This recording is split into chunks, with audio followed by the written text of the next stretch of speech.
Cool. All right. So at WayScript, we spend a lot of time thinking about developers and the challenges they face. So today we're going to be focusing on people who code outside of engineering, especially who are thinking about building internal tools. So we wanted to hear from an expert who spends a lot of time thinking about this challenge. So we're really lucky that today we're joined by Zach McCarty, the Director of Financial Planning and Analysis at Quick.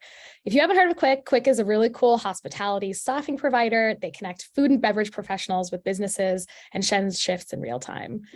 Welcome, Zach. Thank you. Yeah, I appreciate it. Cool.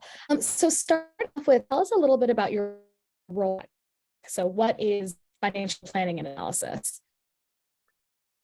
So my role in financial planning is, I like to say, just seeing the future of the company. We have our accountants and our controllers that look at the historicals and what we've been doing. And my job is to kind of have that crystal ball to see where we're headed. And so I spend a lot of time in our data and analysis and trying to come up with different ideologies for thinking about the future, testing against those ideologies and trying to figure out what works the best. But I also kind of straddle our financial automation and what I like to call financial operations.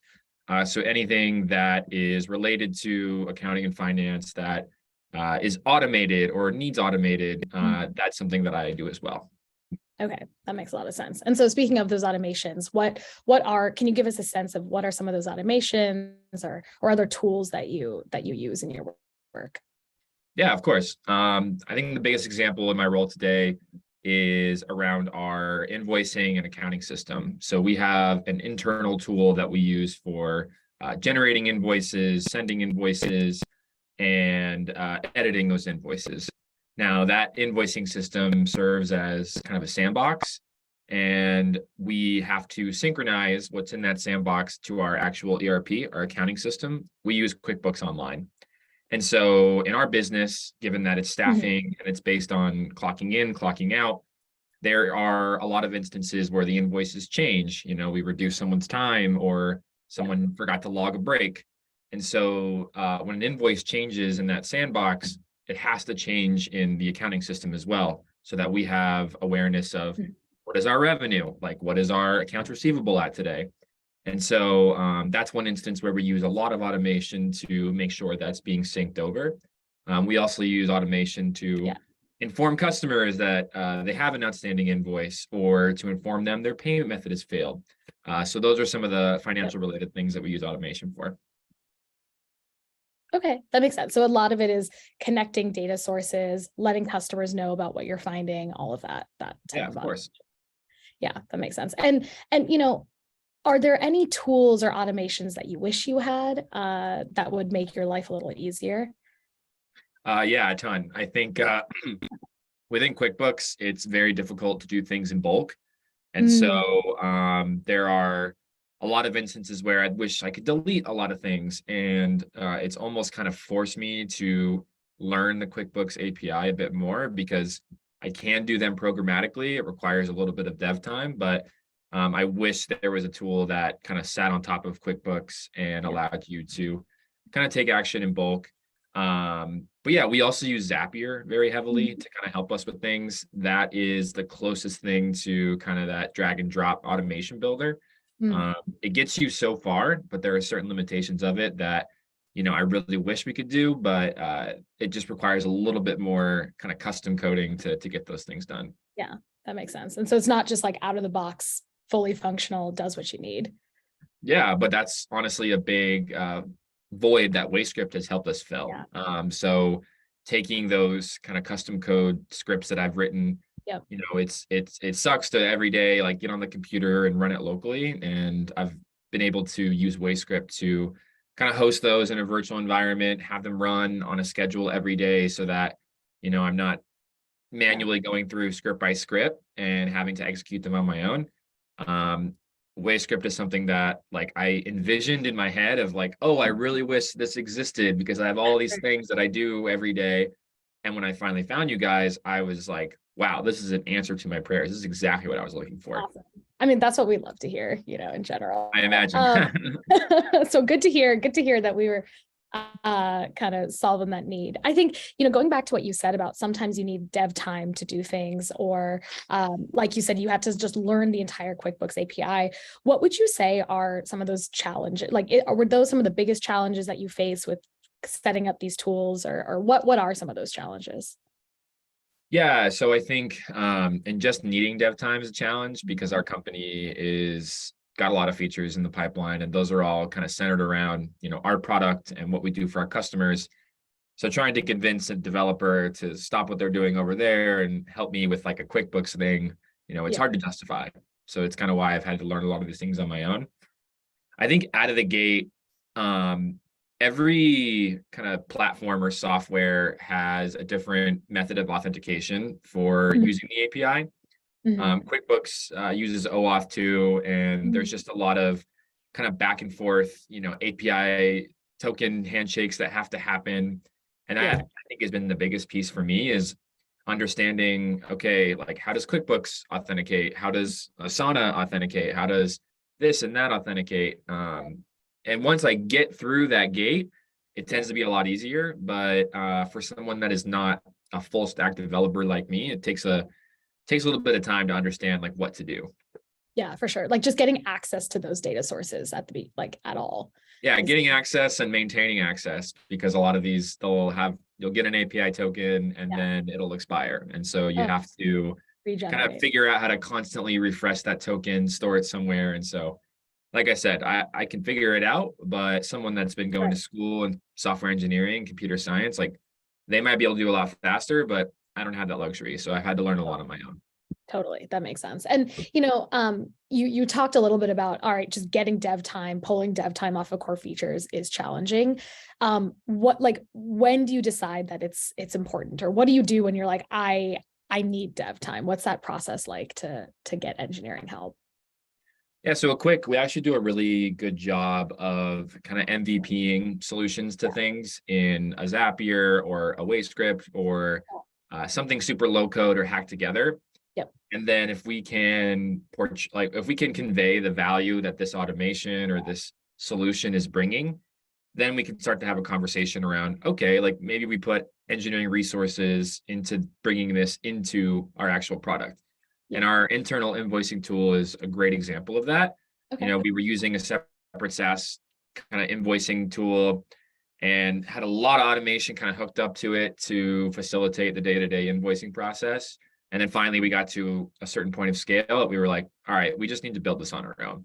And so I was heavily involved in that process, not from like a product manager standpoint, but as an invoicing expert, because I built all the existing automations. I know what needed to happen.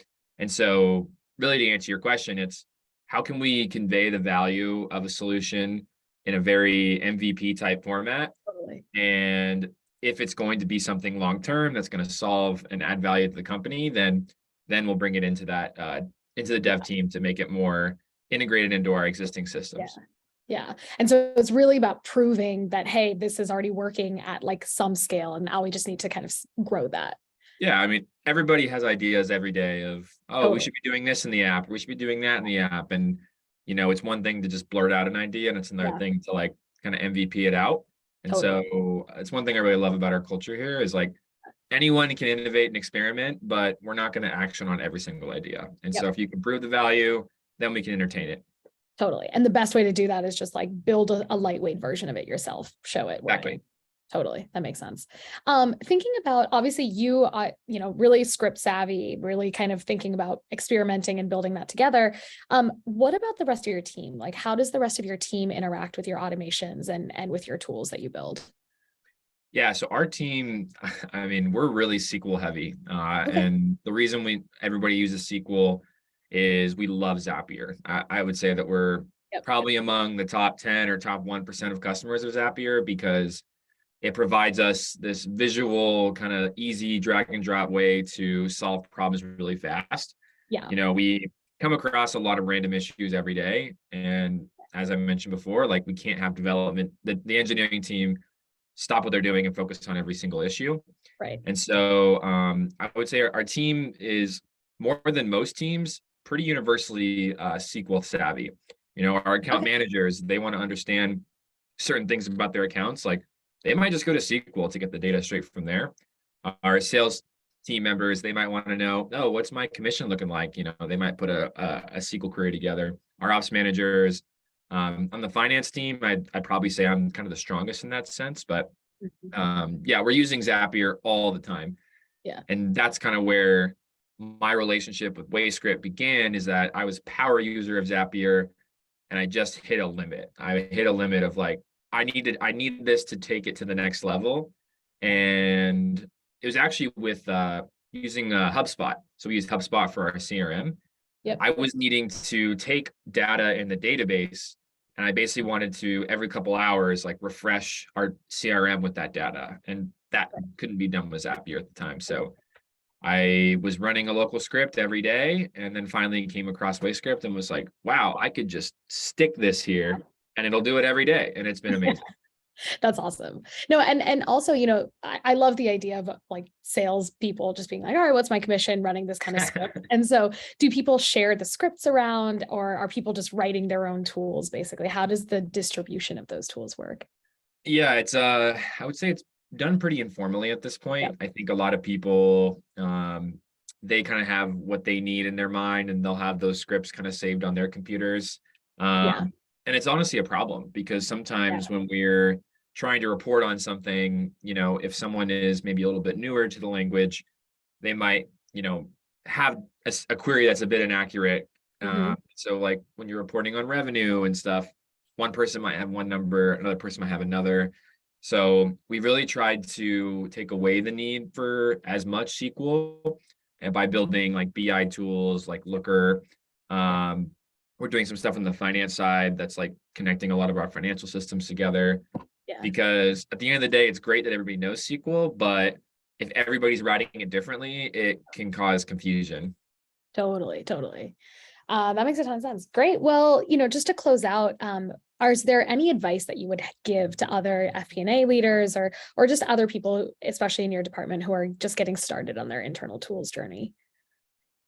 Yeah, I think I like to tell people that anything's possible. I have come into contact with a lot of situations where I'm like, oh, I can see it in my head of like how this might work or how we might solve this. And eventually I always find it, whether it be, with WayScript or with something else. I think if you think creatively enough, there's always a solution that you can find.